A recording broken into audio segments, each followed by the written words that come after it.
इस online class में आप सबका पुनः स्वागत है। हम लोग स्नातक द्वितीय वर्ष के द्वितीय प्रश्न पत्र का अध्ययन कर रहे हैं। उस द्वितीय प्रश्न पत्र में मानस का हंस उपन्यास हम लोगों के अध्ययन का विषय है, जिसके कथा वस्तु को हम लोग पिछली कक्षा में जान चुके हैं कि मानस का हंस उपन्यास का विषय वस्तु क्या है, कथा वस्तु क्या है। आज हम लोग प्रमुख व्याख्या भाग को जानेंगे, प्रमुख व्याख्यात्मक स्थलों का दर्शन करेंगे मानस के हंस उपन्यास का। तो चलिए व्याख्या की ओर चलते हैं। ये जो व्याख्या है ये आपकी परीक्षा की दृष्टि से अत्यंत ही महत्वपूर्ण व्याख्या भाग है। मेघा भगत रोने लगे, रिक्त है बीच में, मेघा भगत धारो धार रो पड़ते हैं।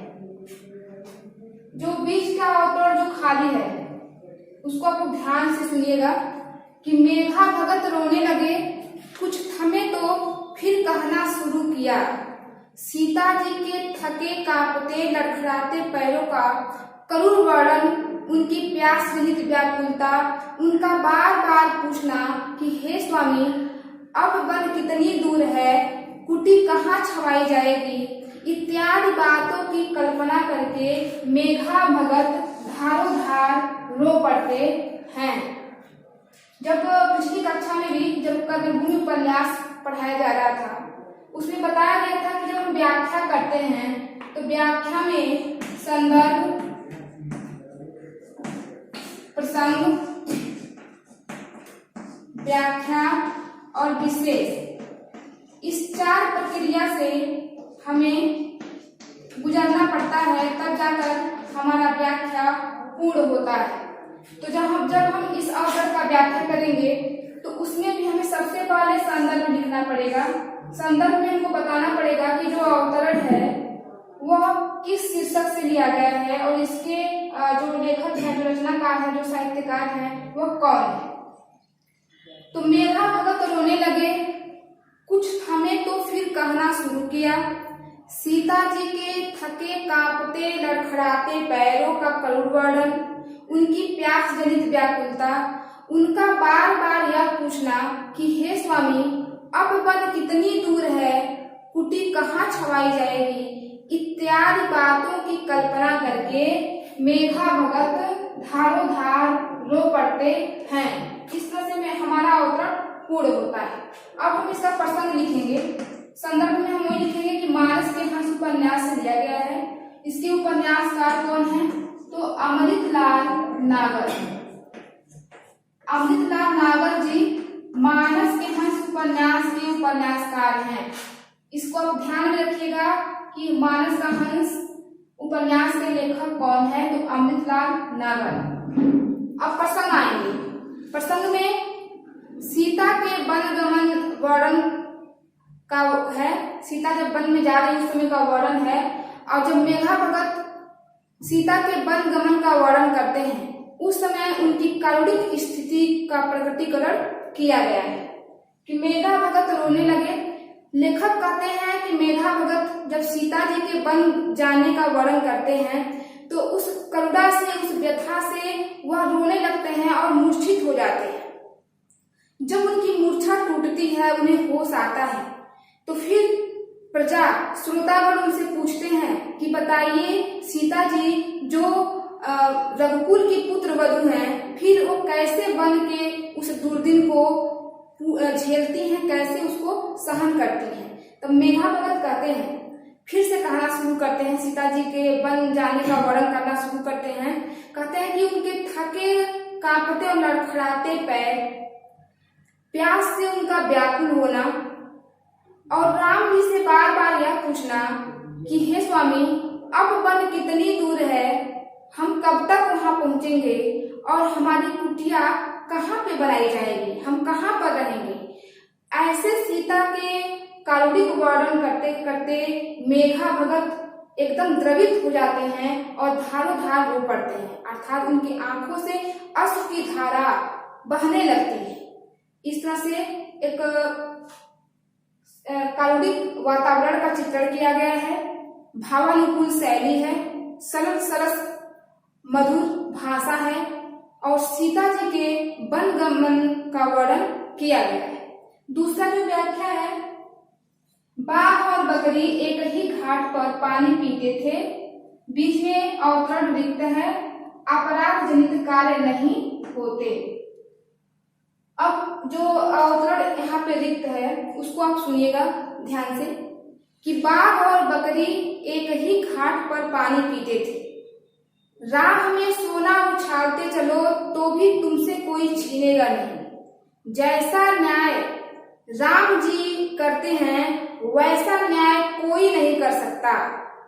राम राज्य में दीन दुर्बलों को कोई नहीं सता सकता, कोई भी भूखा नहीं रहता, कोई चोरी चकारी अपराध जनित कार्य राम राज्य में नहीं होते। एक बार फिर से सुनिए, बहुत ही महत्वपूर्ण है प्रसंग। बाघ और बकरी एक ही घाट पर पानी पीते थे, राह में सोना उछालते चलो कोई छीनने वाला नहीं। जैसा न्याय राम जी करते हैं वैसा न्याय कोई नहीं कर सकता। राम राज्य में दीन दुर्बलों को कोई नहीं सता सकता, कोई भूखा नहीं रहता, कोई चोरी चकारी अपराध जनित कार्य नहीं होते। इसका जो प्रसंग है, तुलसीदास जी अपने गुरु नरहरिदास जी से पूछते हैं कि गुरु जी राम राज्य कैसा था, राम राज्य में कैसी व्यवस्था थी। उनके इस प्रश्न का उत्तर देते हुए नरहरिदास जी कहते हैं कि राम राज्य में बाघ और बकरी दोनों विरोधी हैं और दोनों एक ही घाट पे पानी पी रहे हैं। बाघ और बकरी एक ही घाट पे पानी पीते थे, अर्थात राम राज्य में कोई शत्रुता की भावना न थी, कोई आपस में बैर न था, सब एक साथ मित्रता की भाव से रहते थे। राह में सोना उछालते चलो तो भी तुमसे कोई छीनेगा नहीं। राम राज्य में ऐसी व्यवस्था थी, यदि कोई राहगीर बहुमूल्य कीमती वस्तु लेके जा रहा है तो निश्चित होके जा सकता था, कोई उससे छीनने वाला न था। जैसा न्याय राम जी करते हैं वैसा कोई नहीं कर सकता। नरहरिदास कहते हैं कि राम राज्य में जो न्याय प्रणाली राम की थी, जो न्याय व्यवस्था राम की थी, ऐसा न्याय कोई नहीं कर सकता, अर्थात राम जैसा न्यायी कोई नहीं हो सकता है। राम राज्य में दीन दुर्बलों को कोई नहीं सता सकता, कोई भूखा नहीं रहता। नरहरिदास तुलसीदास जी से बताते हैं, राम राज्य की विशेषता बताते हैं कि राम के राज्य में कोई भी दीन दुखी न था, कोई भी शोषित न था, कोई भी प्रताड़ित न था, कोई भी किसी की यातना का शिकार न था, कोई भूखा नहीं रहता था, अर्थात सब आनंद में जीवन व्यतीत करते थे, सबका जीवन सुख में था, कोई चोरी चकारी अपराध जनित कार्य नहीं होते। राम राज्य में कोई चोरी ठगी बेईमानी न थी, इसके अतिरिक्त कोई भी अनैतिक कार्य नहीं होता था, अर्थात पूरी तरह से राम राज्य एक सुराज्य था, एक सुंदर राज्य था, ऐसा राज्य जिसमें सब आनंदित थे, सब सुखी थे, सब संतुष्ट थे और राम राज्य लोक मंगल लोक कल्याण की भावना से भरा हुआ राज्य था। इसका जब विशेष लिखेंगे, अब हम अवतरण पढ़ के ही जान गए कि इसमें क्या बात है, विशेषता किसकी बात की जा रही है, तो विशेषता राम राज्य की बात की जा रही है। राम राज्य की विशेषताओं को बताया जा रहा है कि राम राज्य में कैसी व्यवस्था थी, किस प्रकार लोग रहते थे। तो इसका जब विशेष लिखेंगे तो उसमें हम लिखेंगे कि राम राज्य की विशेषताओं का वर्णन है, राम के न्याय की सराहना की गई है, वर्णात्मक शैली है, सरल सरस प्रभावशाली भाषा है। तीसरा अवतरण है, तीसरा व्याख्या भाग, तीसरा व्याख्यात्मक स्थल, गायन शैली वही थी, रिक्त है बीच में अवतरण, अनजाने युवक को देख रहे थे। जो अवतरण रिक्त है बीच में आप उसको ध्यान से सुनेंगे। गायन शैली वही थी, शब्द भी वही थे, किंतु स्वर में नयापन था। सुनने वाले को लगता था कि जैसे वे अपने अंतर में हरि की आने की आहट पा रहे हैं, उनकी आत्मा हरि से मिलने के लिए छटपटा रही है, या उनसे हरि से मिलने की छटपटाहट उनके अंतर में बस गई है। लोग मुग्ध होकर उस अनजाने युवक की ओर देख रहे थे। पुनः सुनिए, गायन शैली वही थी, शब्द भी वही थे, किंतु स्वर में नयापन था। सुनने वाले को लगता था कि जैसे वे अपने अंतरतम में हरि से मिलने की आहट पा रहे हैं, हरि से मिलने की छटपटाहट उनके प्राण में बस गई है।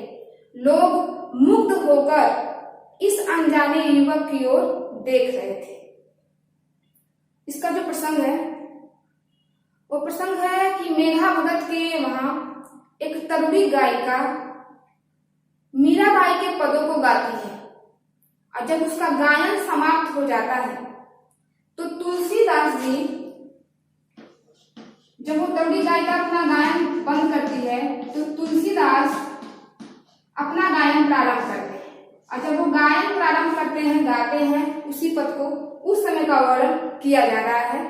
मेघा भगत के सभा में तरुणी गायिका के गायन समाप्त होने के पश्चात तुलसीदास जी के गायन का वर्णन किया जा रहा है कि गायन शैली वही थी, शब्द भी वही थे, किंतु स्वर में नयापन था। लेखक कहते हैं कि तुलसीदास जी जब गाते हैं, अपना गायन प्रारंभ करते हैं, तो उनके जो गायन शैली थी वह उसी प्रकार थी जिस प्रकार उस तरुणी गायिका की शैली थी, बिल्कुल उसी प्रकार से तुलसीदास जी की शैली भी थी। शब्द भी वही थे, जो तरुणी गायिका के शब्द थे वही शब्द तुलसीदास जी के भी थे, किंतु स्वर में नयापन था। लेकिन स्वर नया था, स्वर में नवीनता थी। सुनने वाले को लगता था कि जैसे वे अपने अंतर में हरि के आने की आहट पा रहे हैं। और जब लोग तुलसीदास के गायन को सुनते हैं तो लोगों को ये लगता है कि वो इतने तन्मय होकर, इतने लीन होकर गा रहे थे कि जैसे लग रहा था कि वो अपनी आत्मा में राम के आने की आहट पा रहे हो। उनको ये लग रहा हो कि मेरे भीतर, मेरे अंतरतम में हरि आ रहे हैं और हरि उस अनुभव से एकदम एकाग्र होकर के उनके अंदर से वो गायन निकल रहा हो। हरि से मिलने की छटपटाहट प्राण में बस गई। जब वो गाते हैं तो ऐसा लगता है कि उस राम से, उस हरि से मिलने की एक व्याकुलता, एक बेचैनी उनके प्राण में बस गई हो। इतने कारुणिक मार्मिक स्वर में तुलसीदास गायन कर रहे थे और लोग मुग्ध होकर इस अनजाने युवक की ओर देख रहे थे। तुलसीदास जी गा रहे हैं और सारे लोग एकदम उनके आकर्षित होकर के उस अनजाने युवक तुलसीदास जी की ओर एकटक देख रहे हैं। तुलसीदास जी के गायन शैली का वर्णन किया गया है। हरि के प्रति अंतरतम में व्याकुलता का वर्णन है। एक आत्मा परमात्मा से मिलने के लिए किस प्रकार व्याकुल हो रही है, इसका वर्णन है। मार्मिक प्रसंगों का उद्घाटन है। शैली भावात्मक है, भाषा वही प्रभावशाली, मधुर, इसके अतिरिक्त सरल और सरस। चौथा अवतरण है, जैसे चुटकी में डोर सधी अपने आप को प्रकट करेगा। बीच में जो अवतरण लिखते हैं उसको आप सुन लीजिए कि जैसे चुटकी में डोर सधी होने पर पतंग को आकाश में चाहे कहीं भी विचरे कोई बाधा नहीं पहुंचती, वैसे ही अपने इष्ट से सदकर भाव की डोरी में बंधा हुआ मन पतंग को सारे आकाश में उड़ाओ। सब देवों के प्रति श्रद्धा अर्पित करो, श्रद्धा रखो तो तुम्हारा इष्ट भी सर्वव्यापी, सर्व सामर्थ्यवान के रूप में अपने आप को प्रकट करेगा। अति महत्वपूर्ण व्याख्या है, पुनः सुनिए कि जैसे चुटकी में डोर सधी होने पर पतंग को आकाश में चाहे कहीं भी विचरे कोई बाधा नहीं पहुंचती, वैसे अपने इष्ट से सदकर भाव की डोरी में बंधा हुआ मन पतंग को सारे आकाश में उड़ाओ। सभी देवों के प्रति श्रद्धा अर्पित करो तो तुम्हारा सर्व इष्ट भी सर्वव्यापी, सर्व सामर्थ्यवान के रूप में अपने आप को तुम्हारे समक्ष प्रकट करेगा। ये जो अवतरण है, इस अवतरण में अपने इष्ट के प्रति, भगवान के प्रति सच्ची आस्था का वर्णन किया गया है। हमें अपने आराध्य के प्रति, अपने इष्ट के प्रति, अपने हर के प्रति एक सच्ची श्रद्धा रखनी चाहिए, तभी वह हमारे कार्यों में सहायक होगा और हमारे जीवन को एक सफलता प्राप्त होगी। इस अवसर में लेखक अमृतलाल नागर जी कहते हैं तुलसीदास जी के माध्यम से कि जैसे चुटकी में डोर सके, तुलसीदास जी अपने भक्तों को बताते हैं कि जैसे पतंग की डोर को यदि हाथ में मजबूती के साथ पकड़ लिया जाए तो पतंग आकाश में चाहे कहीं भी विचरे वह निश्चिंत रहेगा कि मेरी डोर एक मजबूत हाथों में है और मुझे इससे कोई क्षति न होगी। उसी प्रकार यदि हम अपने मन को उस ईश्वर को दृढ़ता के साथ अपने मन को उस ईश्वर में लगा दें अथवा उस ईश्वर को अपने मन में उसी मजबूती के साथ बिठा लें तो हमारा ईश्वर भी जो सर्वशक्तिमान है, सर्वश्रेष्ठ है, हमें अपने आप को हमारे समक्ष प्रकट करेगा, अर्थात हमें भी कोई चिंता न रहेगी। ठीक उसी प्रकार जैसे पतंग को नहीं रहती है और वो आकाश में कहीं भी घूमता है, कहीं भी विचरण करता है, निश्चिंत रहता है, क्योंकि वह जानता है कि मेरी डोर एक मजबूत हाथों में है, एक दृढ़ हाथों में है। उसी प्रकार यदि हम भी अपने मन को ईश्वर में लगा दें उसी मजबूती के साथ, उसी दृढ़ता के साथ, उसी एकाग्रता के साथ, उसी सत्य निष्ठा के साथ, तो हमारा ईश्वर भी अपने आप को हमारे समक्ष उसी मजबूती के साथ प्रकट करेगा, अर्थात हमारे जीवन में सहायक होगा और हमारे हर कार्यों में वो अपना सहयोग प्रदान करेगा।